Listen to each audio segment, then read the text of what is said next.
নাই গো। এই তাড়াতাড়ি অ্যাম্বুলেন্সকে ফোন কর, ভাই বিশাল আঘাত হয়েছে। বাপ, তুমি তোমার জীবনের পরোয়া না করে আমার মেয়ে দুটোকে বাঁচাতে গিয়ে তুমি অক্ষম হয়ে গেছো, আর এই ঋণ আমি জীবনে শোধ করতে পারবো না। আপনি এইভাবে বলেন না, আমি তো আমার কর্তব্য করেছি। আমিও আমার কর্তব্য পালন করতে চাই। বলো তুমি কি নেবে? আমি আপনার কাছে কিচ্ছু চাইনি, কিন্তু আমার একটা স্বপ্ন ছিল বিয়ে করে সংসার করা। সেই স্বপ্নটা আর পূরণ হবে না, কারণ আমি ন্যাংরা। আমার সাথে আর কেউ বিয়ে দেবে না। কে বললো তোমার বিয়ে দেবে না? আমি আমার বড় মেয়ের সঙ্গে তোমার বিয়ে দেবো। আজ থেকে তুমি আমার বাড়ি ঘর জামাই হয়ে থাকবা।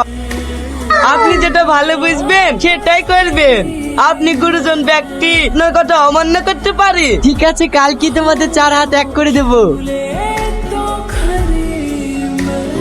এই শফিক, তুই বেরিয়ে আয়। এই চুরা, তুই ভদ্রলোকের বাড়িতে এসে চেঁচাচ্ছিস কেন? আজ 1 বছর হয়ে গেল তোর শালির সাথে বিয়ে দেওয়ার কথা। আজ দেবো কাল দেবো বলে ঘোরাছি।